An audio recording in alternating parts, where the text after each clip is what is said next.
ছেলের সাথে কাটানো সময় নিয়ে নেতিবাচক মন্তব্য ঘিরে ক্ষুব্ধ অপূর্ব।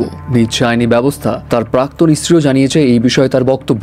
সেই সঙ্গে থাকছে ঈদ ছাড়াই এবার ঝড় তুলবে তাহলে শাকিব খান। অ্যান্ড সুনেরা ও আরশের ভাইরাল এই ছবি ঘিরে হচ্ছে আলোচনা ও সমালোচনা। প্রথমে আসি অপূর্বর কাছে। প্রায় 7 মাস পর ইউএসএ থেকে ফিরে অপূর্ব যখন তার ছেলে আয়াসের কাছে এলো, তখন ডেফিনেটলি একটা ইমোশনাল মোমেন্টস ক্রিয়েট হয়, যে ভিডিওটা সবার মন ছুঁয়ে গেলেও এর মাঝে কিছু পোস্ট আবার এমনও ভাইরাল হয়েছিল যেখানে বলা হচ্ছিল তার দাদা দাদির কাছে থাকে, একা একা থাকছে, বাবা মা টাইম দেয় না, নানা রকম কথাবার্তা। অ্যান্ড এই পোস্টগুলো আবার অনেকে শেয়ারও দিচ্ছিল, অনেকে অপূর্বকে নিয়ে সমালোচনাও করছিল। অ্যান্ড এই পুরো বিষয়টা নিয়ে বাবা হিসেবে অপূর্ব যে বেশ ক্ষুব্ধ হয়েছেন সেটা তার সোশ্যাল মিডিয়াতে রিসেন্ট দেওয়া লম্বা এই পোস্টের লেখা দেখলেই বোঝা যায়, যেখানে তিনি উল্লেখ করেন সন্তানের প্রতি বাবা মায়ের ভালোবাসা নিয়েও চলে নোংরা বিচার ও আজে বাজে মন্তব্য।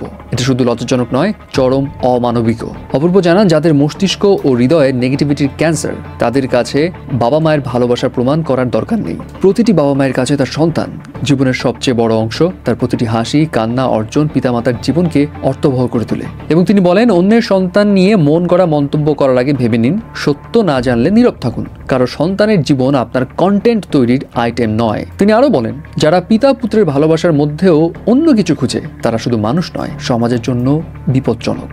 এবং সবশেষে তিনি এটাও জানিয়ে দেন ভুয়া ও মিথ্যা তথ্য ছড়ানোর অভিযোগে ইতিমধ্যেই আইনগত ব্যবস্থা নেওয়া হয়েছে। 3 জনকে শনাক্ত করা হয়েছে, বাকিদেরও দ্রুত আইনের আওতায় আনা হবে। তবে শুধু অপূর্ব নয়, তার প্রাক্তন স্ত্রী এবং আয়েশের মা নাজিয়া, তিনিও সোশ্যাল মিডিয়াতে পোস্ট করে তার ছেলে যে একা একা থাকে, বাবা মায়ের কাছ থেকে সময় পায় না, এই পয়েন্টসটা নিয়ে লেখেন আমি স্পষ্ট করে বলতে চাই আমার ছেলে আমার সঙ্গেই থাকে, ভালোবাসা, যত্ন এবং একজন শিশুর সকল অধিকার দিয়ে ঘেরা একটি পরিবেশে থাকে। সে তার বাবার সঙ্গে সপ্তাহের শেষে বা যখন ইচ্ছা হয় তখন দেখা করে এবং আমরা সবসময় তার যে সুখ সেটাকে প্রায়োরিটি দিয়ে এসেছি।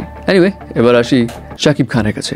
শাকিব খান তো রাইট নাও ইউএসএতে রয়েছেন এবং বুবলির সঙ্গে তার রিসেন্ট ছবি ভাইরাল হওয়ার পর অনেকেই বলছিল শাকিব খান তার প্রফেশনাল লাইফের থেকে বেশি আলোচনায় থাকে তার পার্সোনাল লাইফে। তবে এবার প্রফেশনাল লাইফ নিয়ে কিন্তু আলোচনায় রয়েছে, বিকজ স্টোরি পোস্টে শাকিব খান গতকালই কিন্তু একটা চাঞ্চল্যকর হিন্টস দিয়েছেন। তিনি সেই পোস্টে লিখেন নীরবতা মানেই কোনো শূন্যতা নয়, এটা এমন একটা মুহূর্ত যেটা বড় কিছু ঘটার একটা অপেক্ষা রাখে। শাকিব আরও উল্লেখ করেন খুব শীঘ্রই এমন কিছু নিয়ে ফিরছি যেখানে থাকছে আইকনিক এবং স্মরণীয় কিছু। আর এরপরই উঠে যায় নানা রকম মন্তব্য সোশ্যাল মিডিয়াতে এবং অনেকেই গেস করতে থাকে নিশ্চয়ই শাকিব খান তার কাজের আপডেট দিচ্ছেন এবং সামনে ঝড় তুলবে এমন কিছু কাজ নিয়ে আসতে যাচ্ছে। এবং এরপর সোশ্যাল মিডিয়াতে গুঞ্জন উঠে যে বিজ্ঞাপন নির্মাতা সাকিব ফাহাদ পরিচালিত যে সিনেমায় শাকিব খানের অভিনয় করার কথা রয়েছে, যেখানে শাকিব খান একজন এক্স মেজরের চরিত্রে অভিনয় করবেন, সেটারই হয়তো আপডেট খুব শীঘ্রই আসবে। এবং জানা যাচ্ছে এই মাসের শেষের দিকে শাকিব খান বাংলাদেশে ফিরে সেপ্টেম্বর থেকে এই সিনেমার শুটিং শুরু করবেন। অ্যান্ড ঈদ ছাড়াই ডিসেম্বরেই এই মুভি মুক্তির প্ল্যানিং রয়েছে। এবং এই মুভির কাজ শেষ করেই শাকিব খান তার আরেকটা মুভির কাজ ধরবেন, যেখানে ওই যে গ্যাংস্টার ড্রামার একটা স্টোরি প্লট থাকবে। অ্যান্ড খুব সম্ভবত ওই সিনেমাটা ঈদ উল ফিতরে মুক্তি পাবে। ফাইনালি আসি সুনেরা বিনতে কামাল এবং আরশ খানের কাছে। সুনেরা এবং আরশ খানের নাটকের তো বেশ ভালো একটা জুটি এবং তাদের মধ্যে প্রেম চলছে এমন গুঞ্জনও শোনা যায়। তবে রিসেন্টলি কিছু ছবি ভাইরাল হয় যেখানে সুনেরা এবং আরশকে বেশ কোজি ভাবেই দেখা যায় এবং এটা নিয়ে অনেকেই অনেক রকম প্রশ্ন তুলেছিল এবং জানা যায় এটা একটা নাটকেরই সিনের অংশ। এবং এরপর অনেকে নানা রকম মন্তব্য করে এমন সিন কেন থাকবে বাংলা নাটকে, এটা কোন ধরনের কথা। আবার কেউ কেউ এটাও বলছে ভাই প্রেম করছে তো বাদ দেন না। আবার কারো মতে হতে পারে ক্যামেরার অ্যাঙ্গেলের কারণে এরকম লাগছে, আসলে এরকম কিছুই হয়নি যেমনটা সবাই ভাবছে।